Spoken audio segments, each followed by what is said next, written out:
ನಮಸ್ಕಾರ ವೀಕ್ಷಕರೇ, ಪಾಕಾಸ್ತ್ರ ಚಾನಲ್ಗೆ ಸ್ವಾಗತ. ಇವತ್ತು ನಾನು ಅಡಮೀನು ಸಾರು ಅಥವಾ ನಮ್ಮ ಕಡೆ ಇದಕ್ಕೆ ಸಮದಳೆ ಮೀನು ಅಂತಲೂ ಕರೀತಾರೆ. ಈ ಮೀನಿನ ಸಾರನ್ನು ನಾನು ಸಿಂಪಲ್ಲಾಗಿ ಮಾಡಿ ತೋರಿಸ್ತಾ ಇದ್ದೆ. ಒಮ್ಮೆ ನೀವು ಈ ರೀತಿ ಟ್ರೈ ಮಾಡ್ಕೊಳ್ಳಿ. ನಾನು ಹಾಕಿರುವ ಮಸಾಲೆಗಳನ್ನು ಹಾಕಿ ನೀವು ಒಮ್ಮೆ ಟ್ರೈ ಮಾಡಿದರೆ ತುಂಬ ಟೇಸ್ಟಿಯಾಗಿ ಬರುತ್ತೆ. ಮತ್ತು ನೀವು ಖಂಡಿತ ಫಿಶ್ ತಗೊಬಂದರೆ ಈ ರೀತಿ ಮಸಾಲೆನೇ ಹಾಕ್ಕೊಂಡು ಮಾಡ್ಕೊಳ್ತೀರಿ. ಅಷ್ಟು ಟೇಸ್ಟಿಯಾಗಿ ಬರುತ್ತೆ. ತುಂಬ ಐಟಮು ಅನಿಸಲ್ಲ.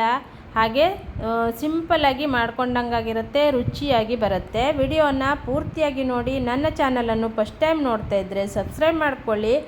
ವಿಡಿಯೋವನ್ನು ಇನ್ನೊಬ್ರಿಗೂ ಶೇರ್ ಮಾಡಿ, ಲೈಕ್ ಮಾಡಿ, ಸಪೋರ್ಟ್ ಮಾಡಿ. ತುಂಬ ಟೇಸ್ಟಿಯಾಗಿ ಈಸಿಯಾಗಿಯೇ ನಾನೆಲ್ಲ ರೆಸಿಪಿಗಳನ್ನು ಮಾಡ್ತಾ ಇರೋದು. ನಿಮಗೆ ಪಟ್ಟನೆ ಮಾಡ್ಕೊಳ್ಬೋದು ಎಲ್ಲವನ್ನು. ಇಲ್ಲಿ ನಾನೊಂದು 1 kg ಆಗೋಷ್ಟು ಸಮದಳೆ ಮೀನು ಅಂತ ಹೇಳ್ತೀವಿ ನಾವು. ಇದಕ್ಕೆ ಅಡ ಮೀನು ಅಂತಲೂ ಕರೀತಾರೆ. ಇದಕ್ಕೆ ನಾರ್ಮಲಾಗಿ ಅಡ ಮೀನು ಅಂತಲೇ ಕರೆಯೋದು. ನಮ್ಮ ಕಡೆ ಮಾತ್ರ ಇದಕ್ಕೆ ಸಮದಳೆ ಮೀನು ಅಂತಲೇ ಕರೆಯೋದು. ಇದನ್ನೀಗ ನಾನು ಕಟ್ ಮಾಡಿಕೊಂಡು ಅದನ್ನು ವಾಶ್ ಮಾಡ್ಕೊಂಡು ರೆಡಿ ಮಾಡ್ಕೊಳ್ತೇನೆ. 1 kg ಆಗೋಷ್ಟಿದೆ ಇಲ್ಲಿ. ಇವತ್ತು ನಾನು 1 kg ಫಿಶ್ಶಿಗೆ ಹಾಕುವಷ್ಟು ಮಸಾಲೆಗಳನ್ನು ಹಾಕಿ ನಿಮಗೆ ಮಾಡಿ ತೋರಿಸ್ತೇನೆ ನೋಡಿ.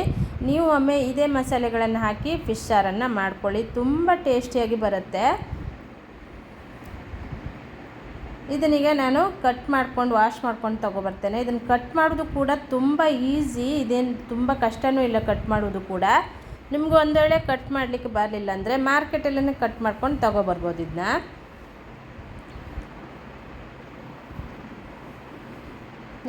ಇನ್ನೀಗ ನೀರು ಹಾಕ್ಬಿಟ್ಟು ಇದನ್ನು ಕಟ್ ಮಾಡಲಿಕ್ಕೆ ತೊಗೊಂಡು ಹೋಗ್ತಾ ಇರೋದು. ಈಗ ಈ ಥರ ನಾನು ಒಂದು ಫಿಶಲ್ಲಿ 2 ಪೀಸನ್ನು ಮಾಡ್ಕೊಂಡಿದ್ದೆ. ಇದಕ್ಕೆ ಉಪ್ಪು ಮತ್ತು ಅರಿಶಿಣದ ಪುಡಿ ಹಾಕಿ ಒಂದು 15 ನಿಮಿಷ ಇದನ್ನು ಸೈಡಲ್ಲಿ ಇಟ್ಕೊಳ್ಳೋಣ. ನಾನು ಮಸಾಲೆಗಳನ್ನು ರುಬ್ಬಷ್ಟೊತ್ತಿಗೆ ಇದು ಉಪ್ಪೆಲ್ಲ ಹೀರ್ಕೊಳ್ಳುತ್ತೆ. ಒಂದು 7-8 ಬ್ಯಾಡಗಿ ಮೆಣಸಿನ್ಕಾಯಿ, ಒಂದು ಅರ್ಧ ಬೌಲ್ ಆಗುವಷ್ಟು ಹಸಿ ತೆಂಗಿನಕಾಯಿ ತುರಿ, ಒಂದು 3 ಎಸಳು ಬೆಳ್ಳುಳ್ಳಿ ಇದೆ, ಹಾಗೆ ಅರ್ಧ ಈರುಳ್ಳಿಯನ್ನು ಕಟ್ ಮಾಡಿ ಇಟ್ಟಿದ್ದೆ. 1.5 ಸ್ಪೂನ್ ಆಗುವಷ್ಟು ಕೊತ್ತಂಬರಿ ಕಾಳನ್ನು ಹಾಕ್ಕೊಳ್ಳೋಣ. ಒಂದು 1/4 ಚಮಚ ಆಗುವಷ್ಟು ಜೀರಿಗೆಯನ್ನು ಹಾಕ್ಕೊಳ್ತೇನೆ ನಾನೀಗ. ಹಾಗೆ ಒಂದು 10-20 ಆಗುವಷ್ಟು ಮೆಂತ್ಯ ಕಾಳನ್ನು ಹಾಕ್ಕೊಳ್ತೇನೆ. ಮತ್ತು ಒಂದು 1/4 ಚಮಚ ಆಗುವಷ್ಟು ಪೆಪ್ಪರನ್ನು ಹಾಕ್ಕೊಳ್ಳಿ.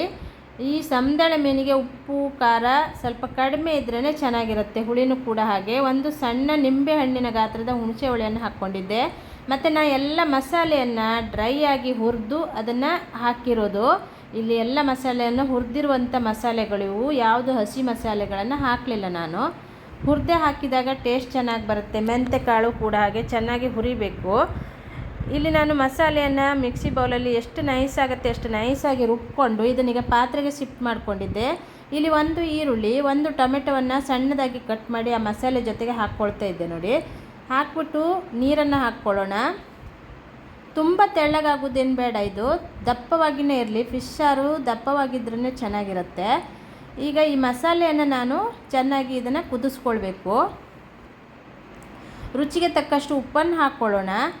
ಫಿಶ್ಶಿಗೆ ಉಪ್ಪು ಹಾಕಿಟ್ಟಿದ್ದೆ, ಮಸಾಲೆಗೂ ಸ್ವಲ್ಪ ಉಪ್ಪು ಹಾಕಿದ್ದೆ. ಆನಂತರ ನಾವು ಫಿಶ್ ಹಾಕಿದ ನಂತರ ಮಸಾಲೆ ಕುದ್ದ ನಂತರ ರುಚಿ ನೋಡಿಕೊಂಡು ಉಪ್ಪು ಕಡಿಮೆ ಅನಿಸಿದರೆ ಹಾಕ್ಕೊಳ್ಬೋದು. ಈಗ ಚೆನ್ನಾಗಿ ಮಸಾಲೆ ಕುದೀತಾ ಇದೆ.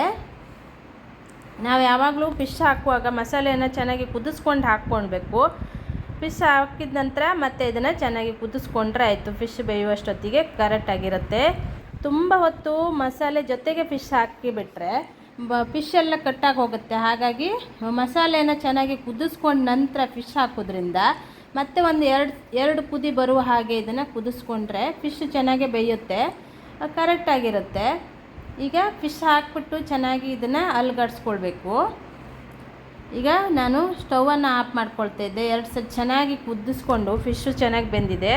ಆನಂತರ ಸ್ಟವನ್ನು ಆಫ್ ಮಾಡಿದ್ದೆ ನೋಡಿ. ಫಿಶ್ ಸಾರು ರೆಡಿಯಾಗಿದೆ, ಅಂದರೆ ಅಡ ಮೀನು ಸಾರು ರೆಡಿಯಾಗಿದೆ. ಈಗ ನೀವು ಒಮ್ಮೆ ಇದೇ ರೀತಿ ಟ್ರೈ ಮಾಡಿ, ಹಾಗೆ ಕಮೆಂಟ್ ಬಾಕ್ಸಲ್ಲಿ ಕಮೆಂಟನ್ನು ಬರ್ತಿಸಿ.